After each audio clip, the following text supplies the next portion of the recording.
Hello and welcome to another episode of the Dope Designers Club video podcast.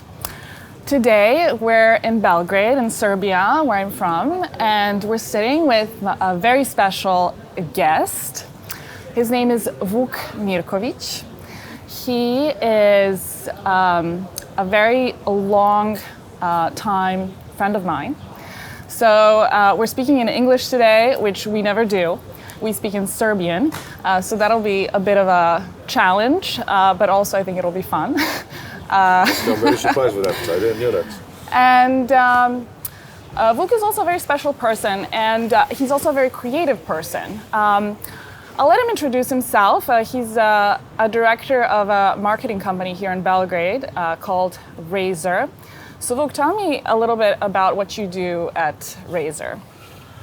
Oh, we're doing all kind of things, but mainly the company is actually a sort of boutique agency that serves a tiny niche of clients with some sort of high-end service. That's the whole.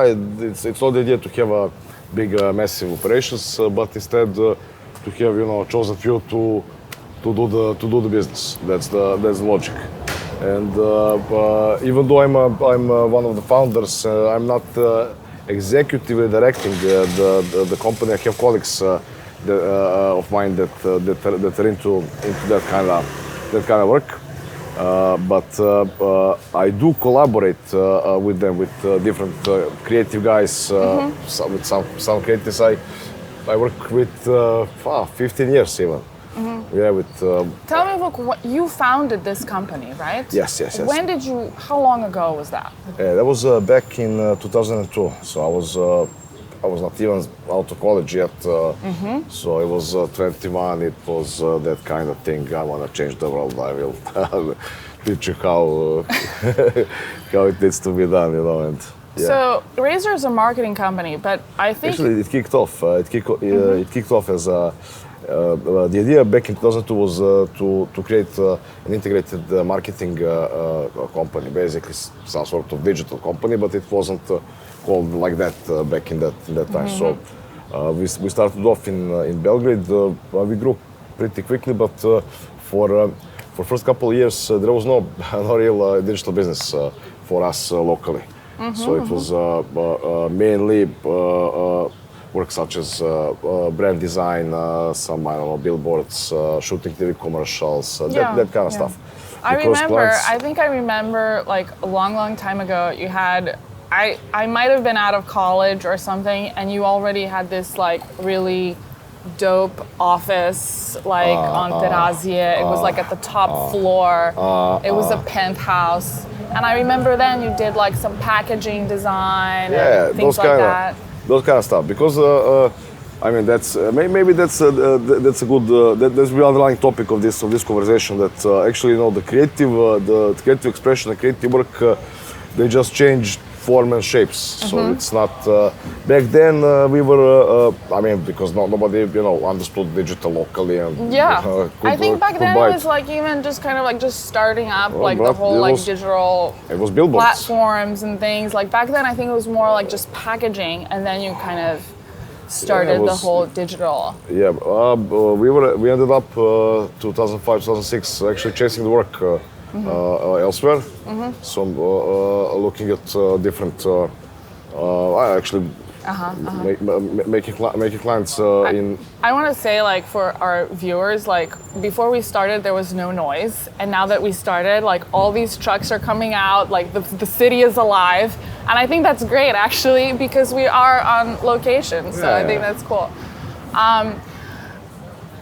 Back to that starting phases. I wanted to actually go even further back. Like I think also you are a creative person. You studied industrial design, and I even we know each other from high school. Even then you were like drawing things, and I think you always had like a very cool sense of style even. And tell me more about like how your Vuk, the person, even the kid, got to like be in this position of running a marketing firm?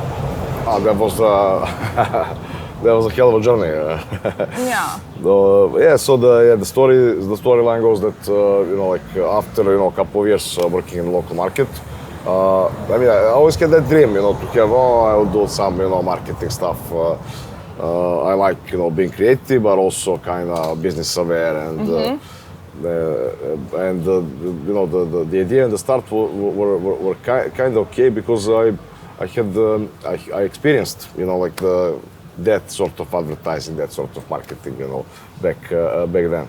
But the transformation was quite fast. Say in 4 years, over between 2004 and 2008, we definitely switched over to being a full digital agency and company. And in that time, I volunteered. I worked with Obama Biden campaign in 2008. So I spent, as you know, some time there. And actually, that was, I think, the first fully digitally run campaign in the States back then, 2008. It was, to me, it was going to the moon. Not just to you, I think to anybody. That's pretty cool. Really cool experience. But instead of chasing work across Europe, which I was doing for 2006, 2007, part of 8, which had the enormous cost of sale, because every deal I need to make, I gotta fly somewhere, talk to someone, stay in a hotel, do this, do that, and once you do some website or some sort of digital content. They're happy, thank you, bye-bye, and that was you need to start all over again. The whole business actually kicked once we incorporated over in Ireland in 2008, and that's because I was lucky enough to find good business partners. Yeah, let's wait on that for a second. Before, when you kind of started talking about how you started your company, tell me how, you've always been very entrepreneurial, I think. You always had this really good sense of running a business and what it takes to make things happen. Just your personality, you're a self-starter, you're very dynamic. Tell me, how does that balance? You run a very creative group of people, and then there's this business aspect of that. Tell me, how do you balance? Yeah, but that's the whole thing.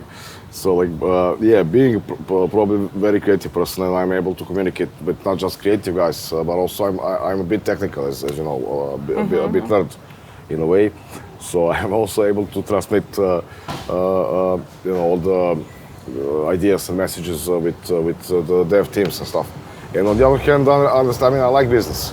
Yeah. So I'm a sport person, and I find many I like similarities. Too. I like it's challenging. It's a good.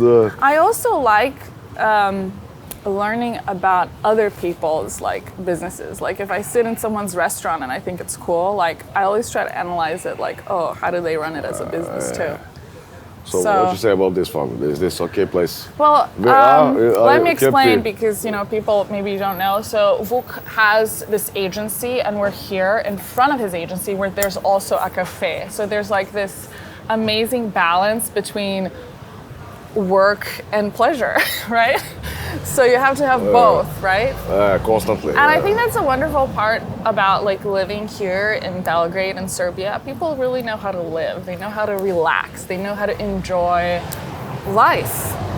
And yes, it's still much better place. It's much more safe, and the life is still kind to us. I mean, we had rough times in near past. So maybe 20, 30 years ago, it was kind of very, very, very difficult. So, maybe let's talk about that. Let's talk about how Belgrade, I think, is such a great city. It's one of the most ancient cities, really, in Europe and the world. And we grew up here. You love this place. I know that, and I know that you love this part of Belgrade very much. So tell me what this city means to you, and tell me how it changed for you. Well, I grew up in this particularly? in this place, so like I have a big part of myself is actually gifted from the place, from the surroundings, people around. Yeah, like this, right? Yeah, like this, yeah. So it means a lot. It means a lot. Like I guess to anyone, like you need to have a place that you call home and you feel home, where you feel safe. And to me, I also feel I call home a place where I invite people to come over to join and me. and that's how like I it, feel yeah. here, and that's why we're doing it here. I'm so Yeah. glad we're here. So thank you. It's good to have you back. And I think the last time I was here, you had like a bunch of friends here, and you just kind of like chill and hang out, and Yeah, it's because like that, right where you work too. So Yeah, actually, like I try on Fridays. I try to finish work like at 5 o'clock. Close the lid. Go here to the bar. Start with wine, and the kind of like this. kind of like this. Kinda like It's Friday. It's perfect timing. Yeah. So friends, especially my sport buddies, water polo buddies. I still play water polo 5 times a week, and Hey, let's talk about water polo. So Serbia is the best in water polo in the world. Yes, let's just yes. But say that. And you've played water polo since you were a kid, right? Yeah, up until I think I quit at maybe second grade or third grade. And you high still school, played yeah. with all of your friends. Yes. Some of them even from that time. Yes. That's the best thing about water polo. Actually, when you're a kid, you hate it. Hate it a bit. It's really hard. Yes, really hard. it's ultra hard. I mean, it's a life hate. It's also like what goes under the water. Like I don't know. Like it seems like really vicious. I tried it once with some girls like back in Hawaii. Like these girls were like vicious. Especially maybe women. Maybe it's even worse with women. We occasionally play against some women team, and yeah, they are dirty players. Yeah, They are even maybe more aggressive. More vicious, some of more these- vicious in a way. In yeah. some of these sports.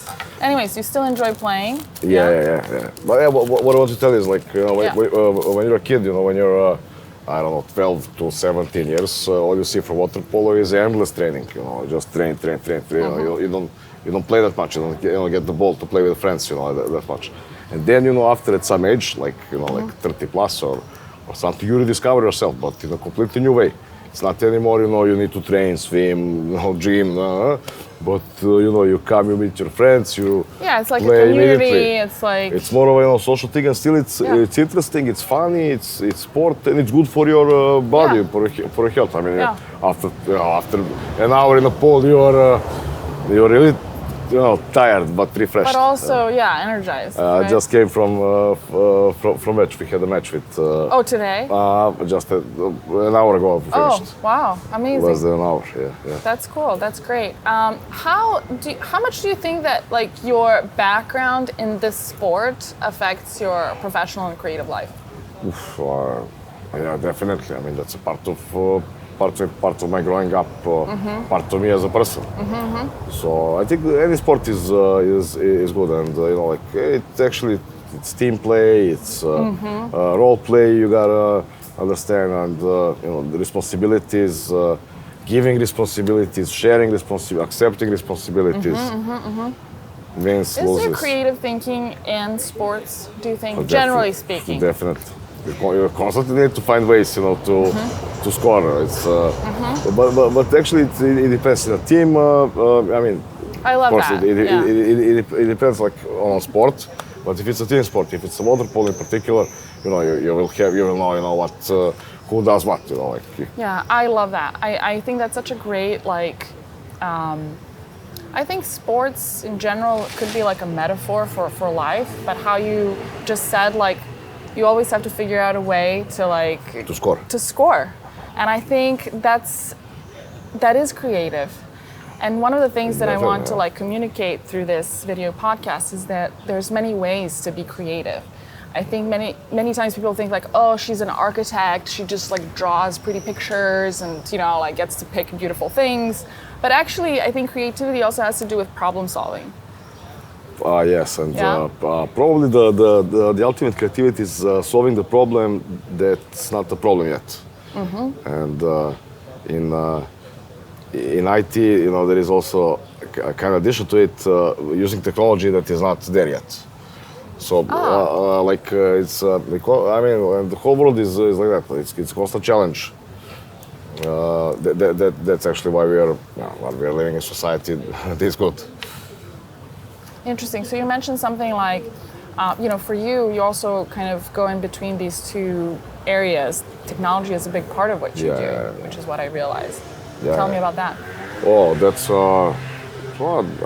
that's exactly the things I really like are the kind of challenges, that you're either, as I said, solving a problem that's not a problem yet, using a technology that's probably not there yet, and the kicks you get biz-wise, like solving those kind of problems and challenges are the best. That's typically working in startups, working in some tech startups, tech guys, great vision, super idea for something, and then building a technology around that to work with. And you're like, okay, because four out of five like, times you get disappointed, but I mean, people who are in technology are, what's the stereotype? It's like someone who's a nerd, who's a square, and then you have these creative people who are like loosey-goosey and artsy. So like you kind of have to like merge the two, right? You need to manage a couple of things properly. Manage clients' expectations, manage your team and the deliveries, and of course, to manage kind of administration, behind to support the engine, and that's all those three areas. I mean, they have you can have, I don't know, 10 people minding any of that, but you need to lead on each one of those. And so let's talk about people then. People. You mentioned you have clients. You have to manage their expectations. You have your team. You have to manage them. Actually, tell me about your team. Who are they? Like, what do they do? Well, it's typically, some are creative, some are tech guys. Okay. So they are different. They don't speak same language. Really? Most often. But at the end, business is universal language. That's in there. I mean, when I say business, I mean about business logic that needs to be applied or something. It's typically challenges. I don't know, around some UI UX or some interaction between the system and user that creatives are designing and tech guys are developing. So actually fixing that communication channel in between and you guys do like, I remember I called you once and you guys were at like a team building thing. Do you do that often? Do you think those things are like effective? Like, what you mean? I think you guys went to some place. I think you went to your to village. To the village. Yes. Oh, I mean that's okay. It's not. I really don't like those kind of forced team. Now next Friday everybody gotta go to team. I don't like that. And I mean it's not okay. So this is as any team. Like if we wanna go somewhere, we sit down together. We say okay, we go. Company will pay for that, and that's it. But it's not. No, it's tomorrow. But it's important, right? Like it's important to take time off from what you're doing. That's important, but that's not the cause. That needs to be a result. Team building gotta be a result. We gotta want to go to team building. Not we are. You gotta go on team building on Friday. Because that's management decision. I think in most cases it kind of is because when people are working in like big corporate environments, they tend to kind of disconnect from just being people, Yeah, okay. So I think what I've observed in the US, team building is just kind of like a way to connect on a different level, and that's it. There's no like real objective. But you're saying that there should be an objective. Yeah, you gotta want to go, with your guys from the office to get drunk, and if I wouldn't That's go. Not enough. Yeah, but I wouldn't go, to team building with someone I don't like. First of all, I gotta like those guys, and I wanna hang out with them. Yeah. And, Yeah. that's Well, of course, yeah. You have to like I like don't the want to people go you work to. with. I don't want, of course, and lots Do of you people, think, lots of corporates, they don't do that. They work. Yeah. Well, here's the thing. Like, they say, oh, business is not personal. I always thought that business is personal. Very personal, yes, Right? yes. That's something you do. I mean, it's Right? yeah. It's like we're still people. We're not robots. Yes, and business you do. I mean, like, I think you gotta do business you love. Yeah. Like you wake up in the morning and you're happy. Look, email this. Yes, you gotta start it. The day I wake up and I'm not happy, with in the work. I don't know. I guess I'll sell everything. It's okay. You have problems, you have issues, you have challenges. That's normal. That's okay. But you gotta love that. If you don't love it, then change your job. You don't do that. I mean, it's waste of time. What kind of advice would you give to like a young person in some kind of creative field? Like, what would you tell them? Just to experiment. Experiment. Find something you like, you're good at, do that, but continue experimenting constantly with different forms, shapes, different media, different platforms. Constantly try out because that's keeping us all going forward. Maybe not every platform will be successful, but other platforms will benefit from it. I don't know, get some new feature or this or that. And in your journey, or like the way you kind of evolved from where you were when you started the company, and then where you were 5 years ago and where you are now, were there any people that inspired you or that like served as mentors, or is there somebody that like stands out for you like that? I can't point one person, but I guess all the friends, all the people I interact with in business and personally, they all make you what you are. Yeah. I guess that's it's more of that. There are some guys I admire some sports guys or. No, jokes. No, Deki Savic is the water polo. Oh, really? Why? Tell me why. I can't explain. Like, what is it about him that, He's the man. He's the man. That's the. Okay. So why is he the man for you? Because he has clear vision constantly, what you need to do, and managing to explain, to the guys what they gotta do, and have the guys that he built, the guys that can do that. So he's my. If every company, in the world, could work on the same principles and with same success. Well, there's leadership, there's focus. You have to organize people. Yeah, but this guy's an animal in those terms. He's really good in having the vision, getting guys believing that vision and organizing them to how to execute on that vision. And that's for any business. Anything that would apply. Interesting. So, speaking of mentors and role models, we're gonna get personal. I hope you don't mind. Today is your mom's birthday, so happy birthday to your mom. Thank you. And I know your dad has passed, so we can talk about that later. But I do want to talk about your mom. I think both you and our moms know each other. And I know that my mother had a really big role in just the way I grew up and the way I am, and I feel really fortunate to have grown up with a really strong woman like that.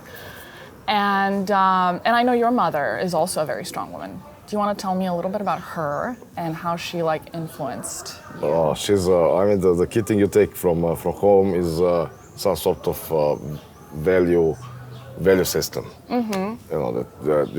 Don't steal, don't do that. You take that from home, and parents are the most influential in kind of shaping you in that way, to be a good person, or and my mom is pretty good at it. I think, he channeled me, to become actually to become good, same as for me, but for the society and for people around me. And it's good that I mean I have that emotional freedom to say that I feel okay, with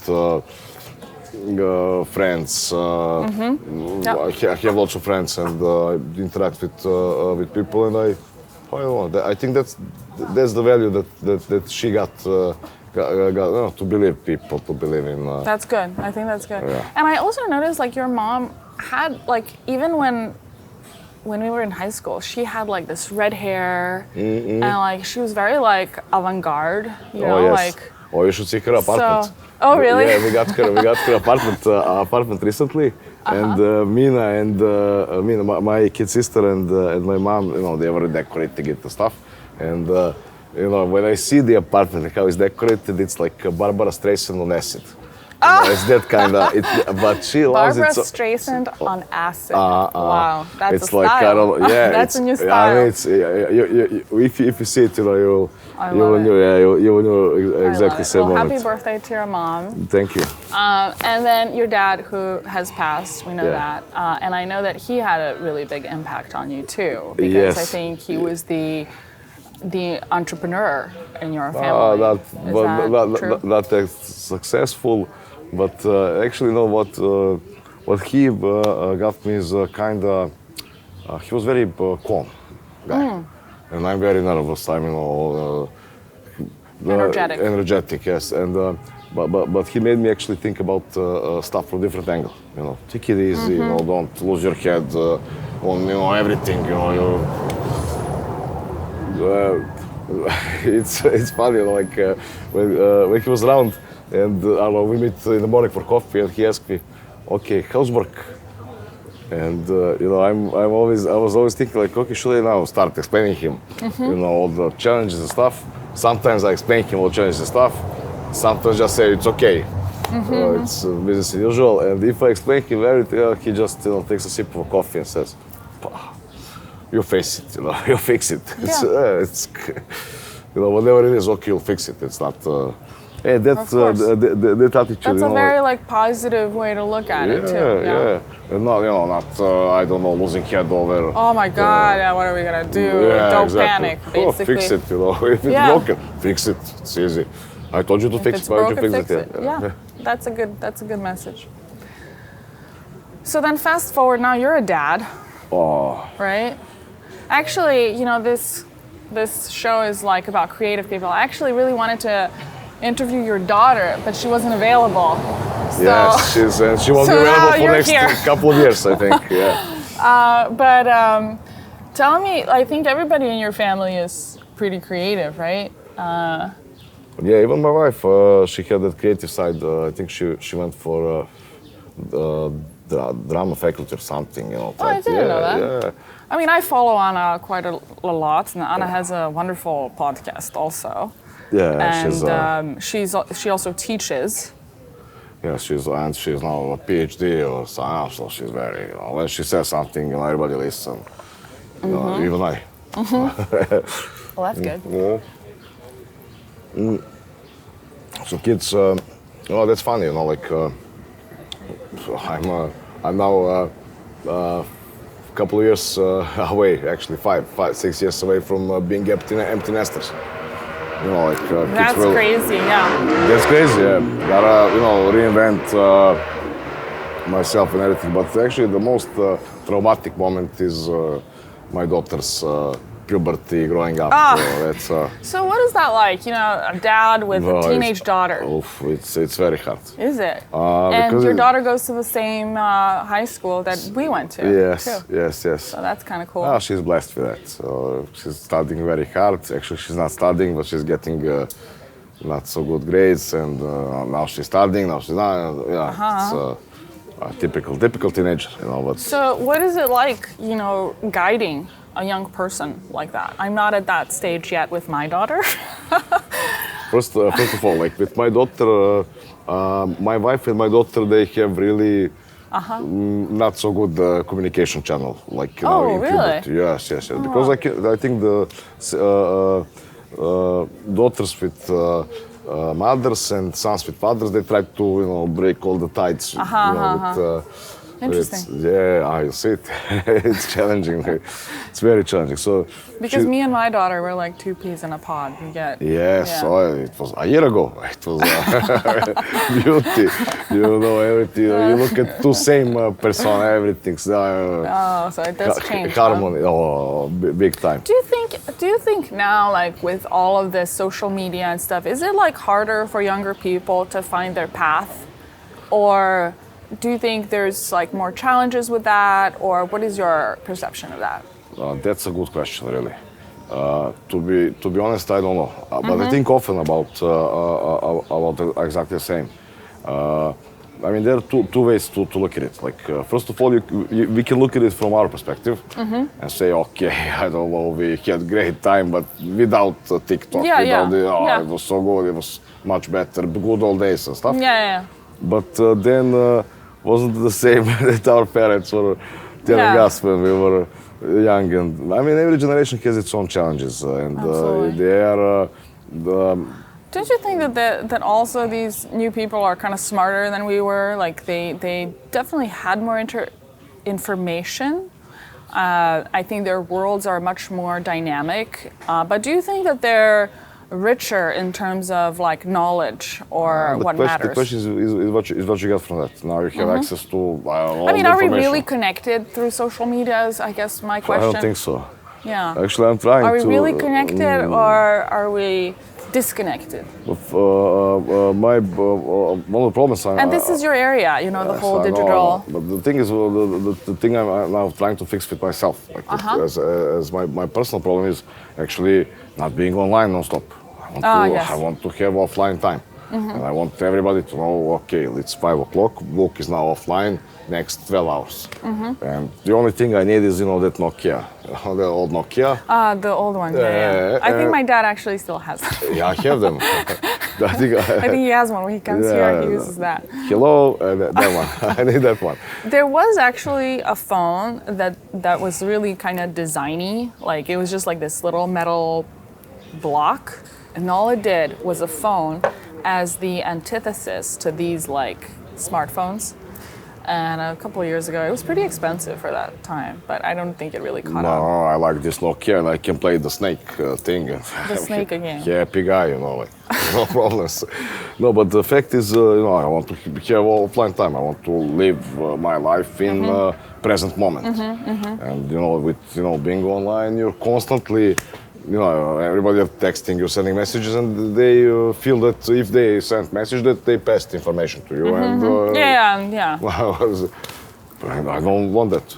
I want, I have it's okay. I have work. I'm, receiving all the information, but at some point, close the lid. Okay, everybody know I'm offline, and I can, be myself. I can live in present moment. I can have coffee with you, go out. I mean, whatever, and. Not being, say, punished for that, because you haven't been, your WhatsApp was offline. I sent you, I asked you, don't ask me, call me, and then that's the thing is, I want to pick information I want to receive at the present moment. Do you think that these future generations will be like kind of over the whole like social media thing? Like, do you think they'll kind of regress from that, or do you think they'll get even more absorbed? I look at the Facebook. I mean, it's logical. Like Facebook is dying, Instagram is growing, TikTok is massive. Even the metaverse is kicking. In. There'll be. I have another great topic for you. So we're in Belgrade. Belgrade is, we've been kind of challenged in the 90s politically. But since then, I think this is a very creative city. There's a lot of creative people, but then there's also a lot of these tech people. And I'm a part of this Serbian entrepreneurship organization in the US. And through that, I learned that there's a lot of like tech startups that are starting here in Serbia. So tell me a little bit about that. Like, what's up with that? Well, and why do you think that is? Do you think that we're just like a creative nation? Do you think that we're like... we are same as everyone. Yeah. It's just what's on the surface, and of course what you're looking at. But the fact is that I mean, this is a great place to live. Really, I mean, it's not high prices. You have everything. It's at center of Europe, so everything is near. You go to seaside, you go to ski. In a day you can ski and swim in the sea. It's a great location. Yeah. City is great. There is a lot of talent. I mean, but saying that there is same issue with talent as anywhere in the world, you gotta I mean the millennials, is that what it is? It's millennials. It's plus the fact that I mean maybe there is too many tech companies around. I don't know what's the thing. So it's so for you it's a little diluted, I guess. I don't know. Because I got the impression that there really is something happening here in like that space. Oh, let me tell you. So the overall feeling is quite positive. There is lots of people earning their good salaries in that sector, and exports in that sector are crazy. But the thing is that we need to work much more harder and better, to get to some stage to be, I don't know. I mean, is Serbia going to be like a superpower in the sort of digital or tech arenas? Can you see that, or do you think that's like no, I can't see it. What I can see is Europe will be that superpower. And I hope Serbia will find its place in that union, to find its spot. So maybe, I don't know, we'll have electric cars built here, or software built here, or whatever it is. But if we are part of the family, then it's same as if you're on a team, you have your role. You play on the team, you need to pass the ball or score or defend or whatever. I believe Serbia is a really good place to live, to be around, to do business. To me, it's I don't know. We launched a couple of spin-offs from our businesses, and starting them. Okay, you always think globally, and by building MVP and getting into some sort of testing.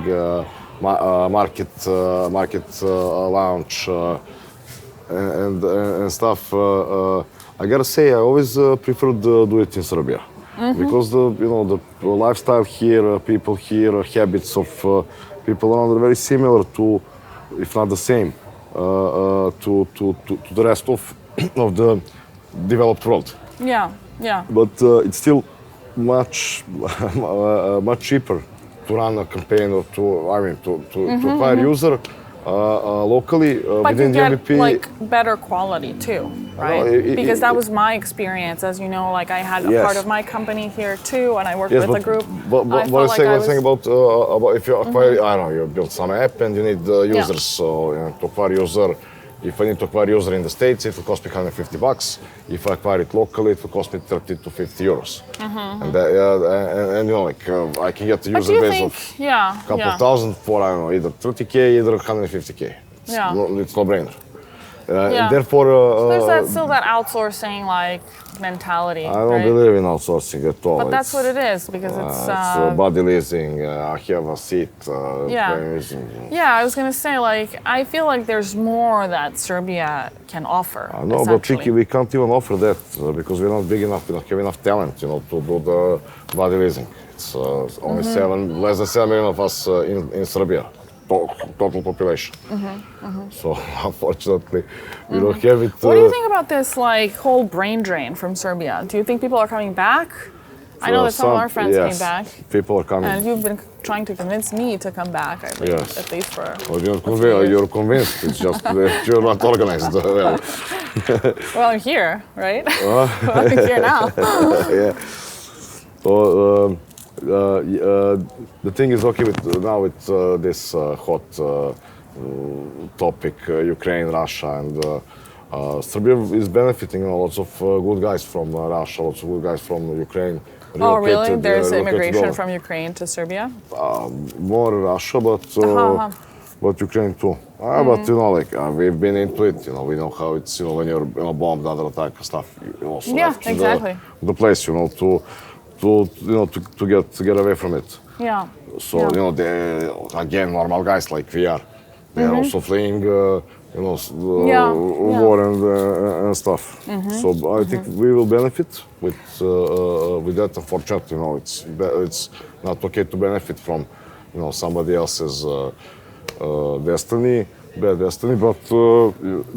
that's happening. There's a lot of it over the last couple of months, since the invasion started. Speaking of politics, I mean not just politics, but I guess regional issues. Let's kind of have a more positive spin. I know you've done a lot of work with Ireland, and you just came back from there, and you have a lot of contacts there, and you run the Serbian Irish Chamber of Commerce. Yes, with a couple of other guys, prominent guys. So tell me about that. I always felt like that out of all of the northern nations, Ireland is maybe that's my impression at least. Their mentality is very similar to the Serbian mentality. Tell me about that. It's okay. The most similar nation to us are Croats. It's the same. Yeah. same. Yeah. Same guys, but I got really surprised, discovering Ireland and hanging out with Irish and it's a beautiful country too. It's a beautiful country, right. And the beautiful guys, nation, same values, big families, they keep together. Very social. Very social. Yeah. But do you think that their country and our country here is kind of going through a similar developmental phase? I think where there's a lot of development there. I know from just my work that there's a lot of real estate development there. They are, I think, 2 decades in front of us, in front of Serbia. But they have something that where we can learn from. Yeah, exactly. That was my next question. What did you learn from that, and how are you going to apply it to Serbia? What they did, I mean, they were also in not so good position over 80s and in that period.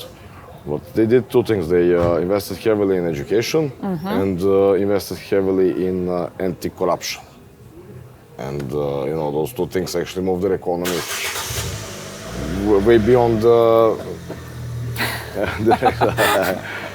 You wanted this. You wanted to. Yeah, this is what I wanted. Exactly. This is all of the. What lady wants, a lady gets. This guy is leaving in his Fiat right now, so we get to hear that, which is wonderful. Italian engine, hear those. But it's literally, this is like a Mr. Bean episode where before I came here, before we started filming, it was completely quiet, and then everyone came out with their ice creams. Yes, they see something going on. They see something going on in this whole street. Well, that's what it is. It's a live city. Yes. It's not a studio, so that was a part of it. So, I forgot to pay parking. No, never mind. I didn't even think about that far, I guess. So we're gonna wrap up. What are some final thoughts? Tell me what keeps inspiring you? What do you see in the future for you and your firm and your family in Serbia? Let's make it positive and grand. Okay. So where to start? Go. Me? Yeah. Personally, I'm gonna play. I told you I'm gonna play European Masters Water Polo Championships again. This summer I will play in Rome. Oh wow! When is this? You should tell me the dates. End of August. And all your fans. Yes, come to Ostia in Italy, Rome. Support water polo club Jadran. So when is this? When is this happening? I'm playing with Jadran Herceg-Novi, with my guys from the dark side of the force, right? So we're hoping for I hope I will bring the trophy back. Oh, yes, wonderful! Yes. And when is this happening? That's August 29 to September 4th. Oh, it's just coming up. Yes. Oh, that's coming up. Okay. So maybe by the time we air, you will already have the trophy. I'll send you the photo with the trophy and the medal. We'll mix it in. Yeah. All right. For the company, I think I mean we're already sort of redefining the offering and the basic principles of business. So moving away from being a service company into being a JV partner. So instead of What does that mean for? it means that I'm moving away from. I mean, the whole world moved from the fact that I don't know, you're buying software services. So, it doesn't work. It doesn't work.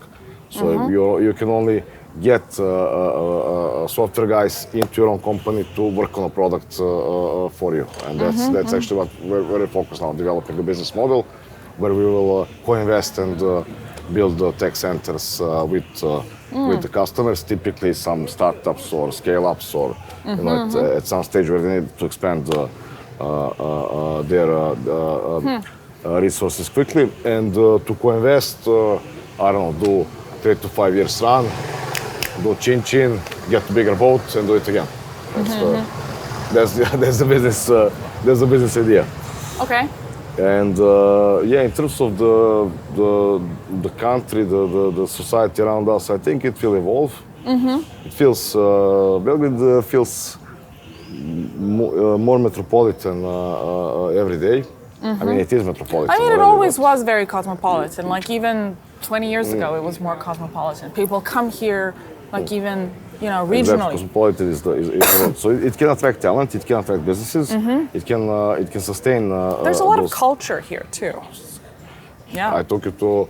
We were in a wonderful concert last night. Yes. Surprised? Yeah. Okay, thank you. And one of the oldest fortresses in Europe, essentially, there was a jazz concert. I mean, how cool is that? Yeah, we started. I mean, how many cities have this? Not a lot. We started the conversation, with explaining, the Belgrade history and stuff. Actually, it's founded by Celts in, I think, first millennium before I mean, Christ. it's older than Paris. It's older than London. Yes, right? it was called Singidunum. Singidunum, yeah. Yeah. At that time, so maybe there's also the connection between Irish and Serbs. Maybe that's what it is. Maybe it's like really ancient. You like this guy with I really, motorcycle? He picked the perfect moment. Well, thank you, Vuk. This was a pleasure to have you on the podcast. And we'll do it again. And I'm actually hoping to interview the rest of your family very soon. All right. I love you. Thank you. I love you. Možda sam srpski sve pričao, sad smo okej.